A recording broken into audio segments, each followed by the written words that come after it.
सम्पूर्ण देश र विदेशमा छरेर बसिरहनुभएका अति नै प्रिय प्रभुका छोराछोरीहरूलाई जय मसीह र अभिवादन टक्राउँदै म सुरेश लाम्बा तपाईँहरूको माझमा एकपटक फेरि आइपुगेको छु। परमेश्वरले हजुरहरू सबैजनालाई प्रशस्तै आशिष दिनु भएको होस्।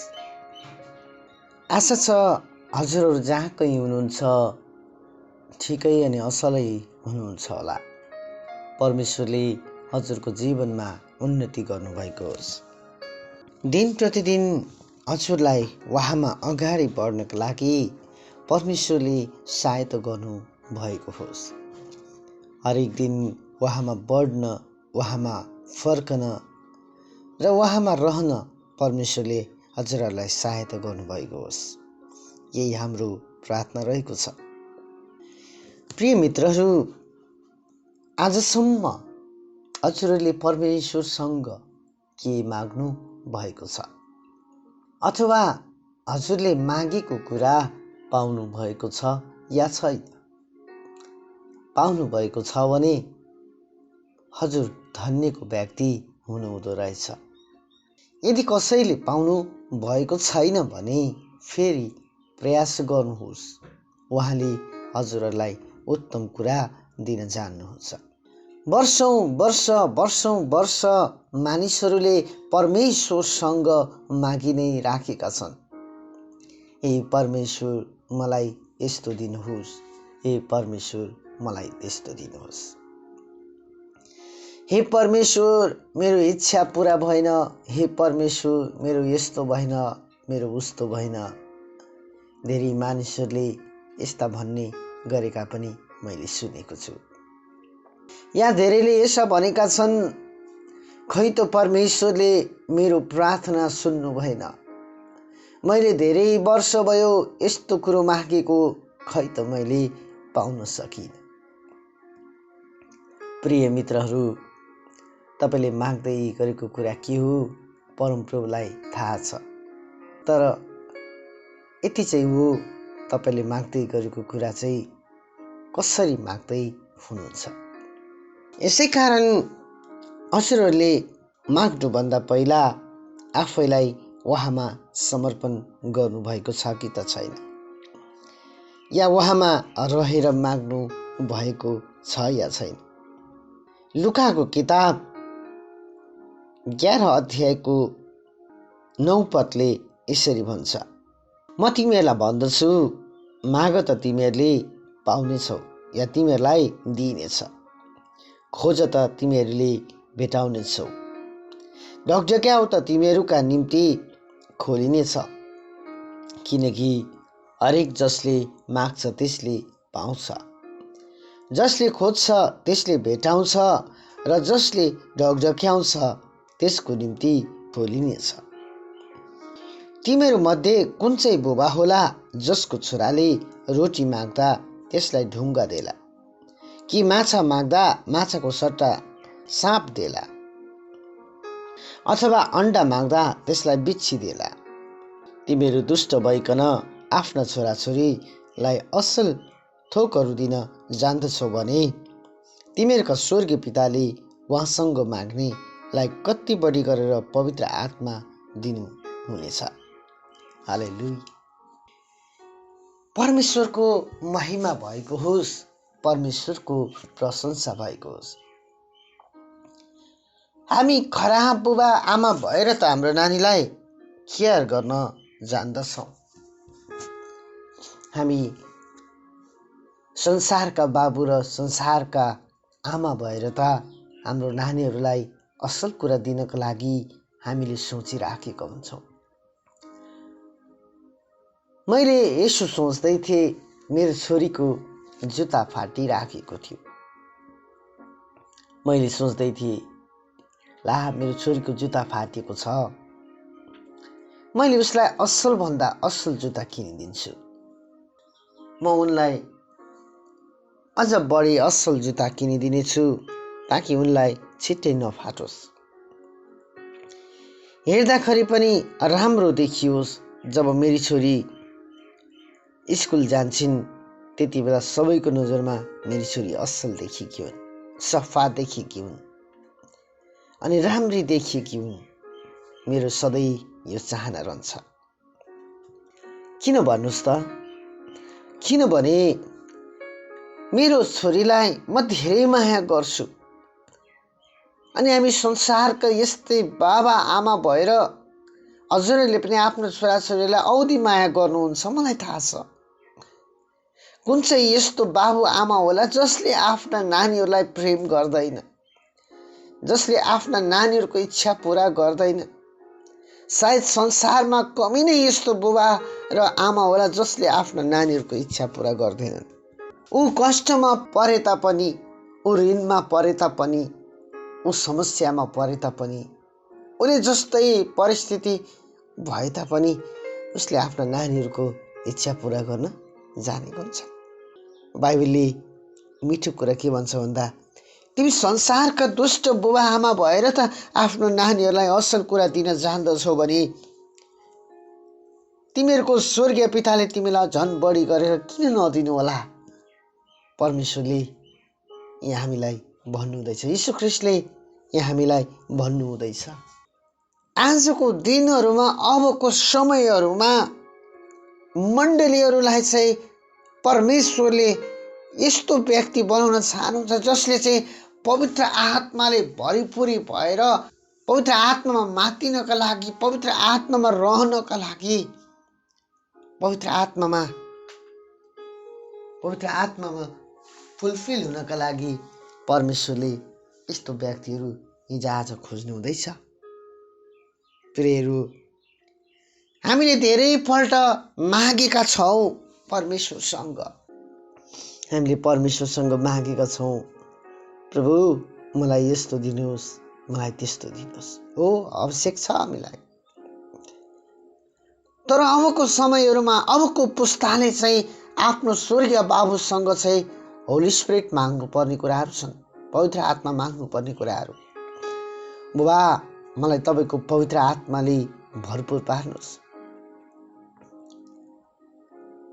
जब तपाईँले मलाई पवित्र आत्माले भरपुर पार्नुहुन्छ, म गाउँ समाज गल्ली एरिया त्यो ठाउँहरूमा म जानेछु अनि त्यो ठाउँहरूमा गएर म हजारौं लोकहरूलाई तपाईँको राज्यमा फर्काएर ल्याउनेछु।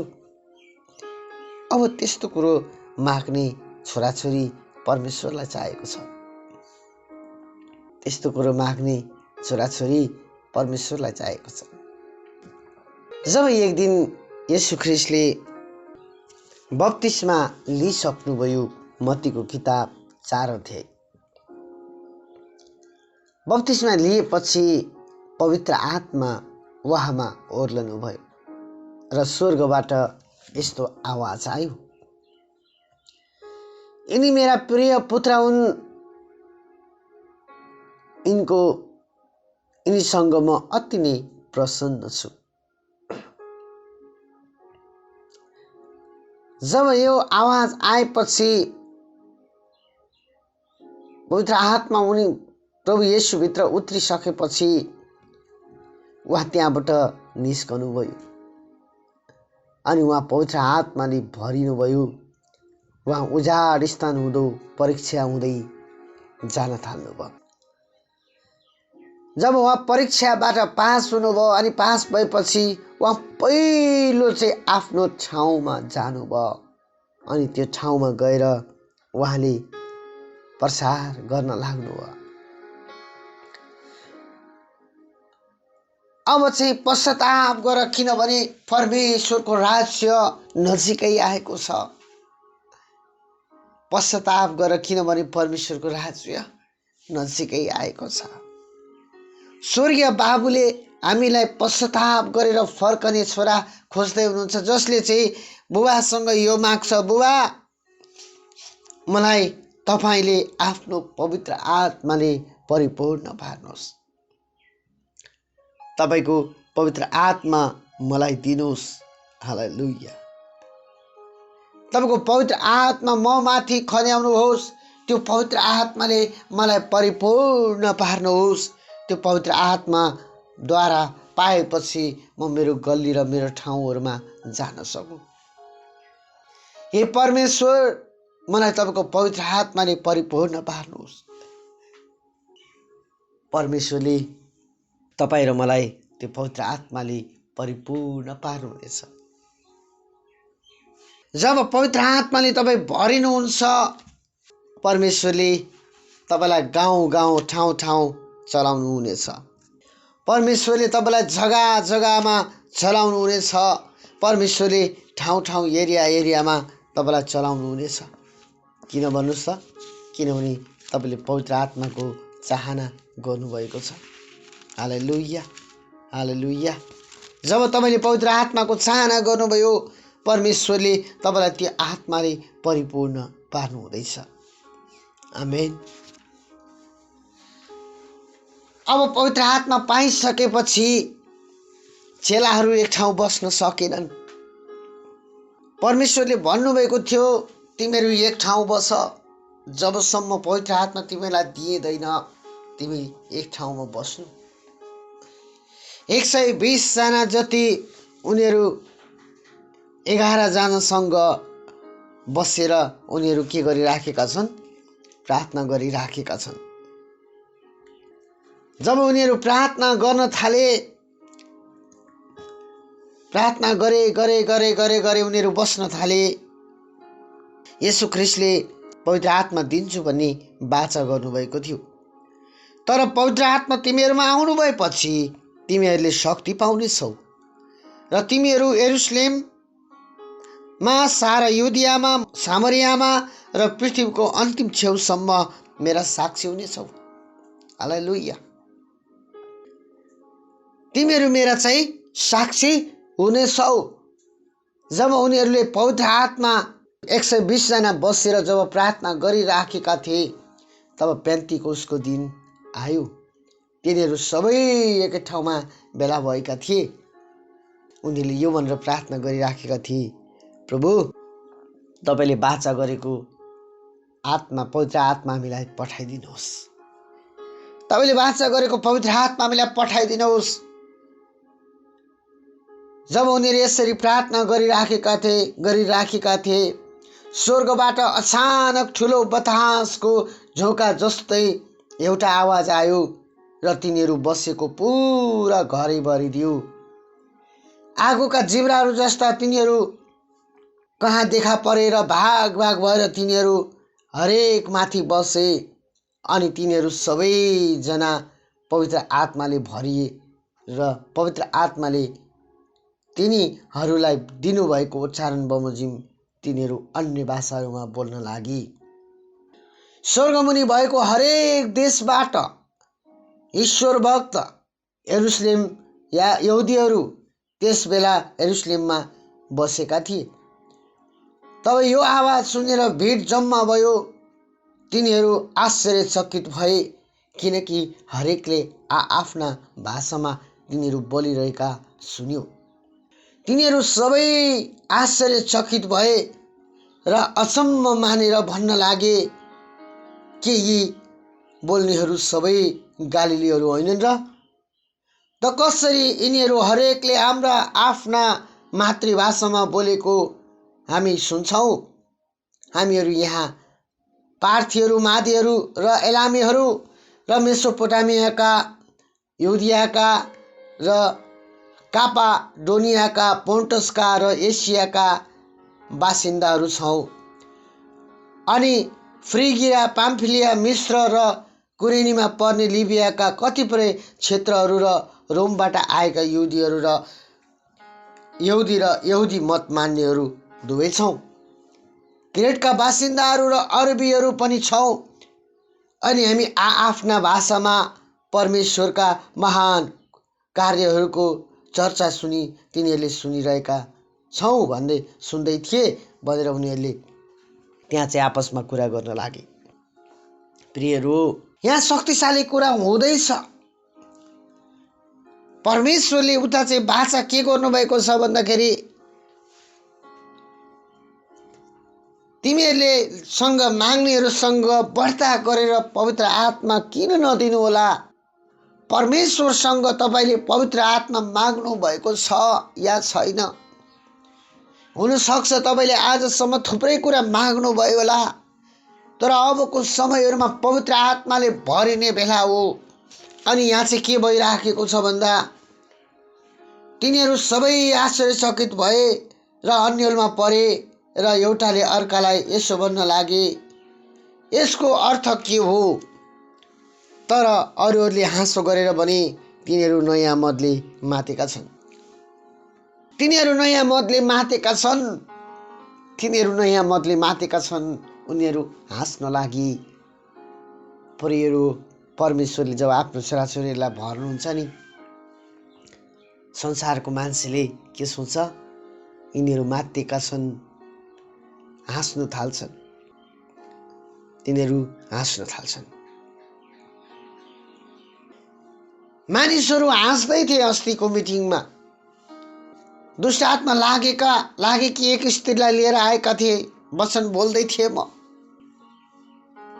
पोखरादेखि चितवनदेखि दमौली हुँदै फेरि चितवन माथि पहाडमा वचन बोल्दै थिएँ।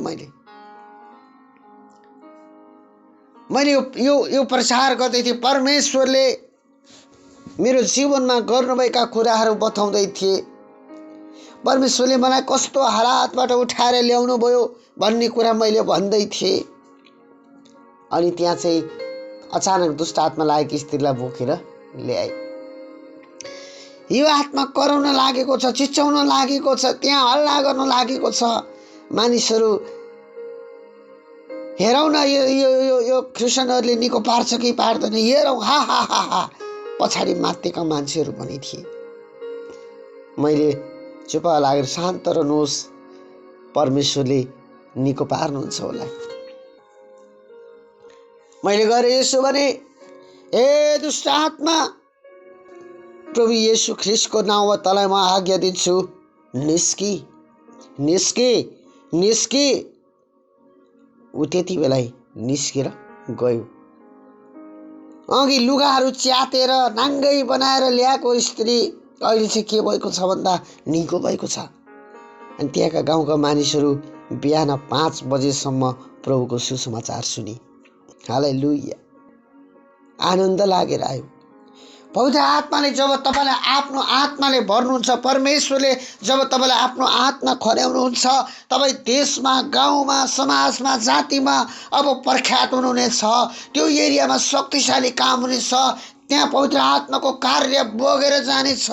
ओ अन्धाहरू देख्नेछन्, लङ्गडाहरू हिँड्नेछन्, बहिराहरू सुन्नेछन्, दुष्ट आत्माहरू भाग्नेछन्, गुङ्गाहरू बोल्नेछन्। प्रियहरू, किनभने परमेश्वरले तपाईँलाई त्यसको लागि बोलाउनु भएको छ। के तपाईँ तयार हुनुहुन्छ? तयार हुनुहुन्छ भने पवित्र आत्माले आज तपाईँलाई भर्न चाहनुहुन्छ। जब पत्रुस उठे, होइन होइन होइन, हामी दाखमतले मातेका होइनौँ। हामीलाई जुन येशू ख्रिस्टलाई तिमीहरूले क्रुसमा चढायो, त्यो येशू ख्रिस्टले हामीलाई पवित्र आत्मा दिने वाचा गर्नुभएको थियो। त्यो पवित्र आत्मा हामीले पाएका छौँ। अनि हामी आज बिहान 9 मात्रै बजेको छ, त्यो पवित्र आत्माले हामीलाई फुलफिल गर्नुहुँदैछ। हालेलुया। प्रभु येशू ख्रिस्टले उनीहरूलाई गर्नुभएको वाचा पुरा हुँदै थियो। प्रियहरू, आज म तपाईँलाई के भन्न चाहन्छु भन्दा तपाईँले के माग्नु भएको छ परमेश्वरसँग? तपाईँले मागेको धन सम्पत्ति हो या पवित्र आत्मा हो? मैले सधैँभरि प्रभुसँग पवित्र आत्मा मागेको हो। प्रभु, मलाई तपाईँको आत्माले परिपूर्ण पार्नुहोस्। उहाँले व्रत गरेर तपाईँलाई पवित्र आत्माले परिपूर्ण पार्नुहुनेछ। उहाँले व्रत गरेर तपाईँलाई पवित्र आत्माले भर्नुहुनेछ, यदि तपाईँ तयार हुनुहुन्छ भने। हालेलुया, हालेलुया। फुलफिल हुनुहोस्, पवित्र आत्माले भरिनुहोस्, गाउँ समाजमा जानुहोस्, बस्नुहोस्, हजारौँ आत्मा बचाउनुहोस्। परमेश्वरले तपाईँलाई दिन चाहनुहुन्छ। परमेश्वरले तपाईँलाई आशिष दिउन्। परमेश्वरले तपाईँलाई उन्नतिमा लानुभएको होस्। आउनुहोस् हामी प्रार्थना गरौँ। बुबा धन्यवाद, तपाईँको छोराछोरीहरूलाई आशिष दिनुहोस्। आजको वचनबाट उनीहरूलाई बल ताकत मिलेको होस्। येशू ख्रीष्टको नाम, आमिन। यहाँहरू सबैलाई जय मसीह।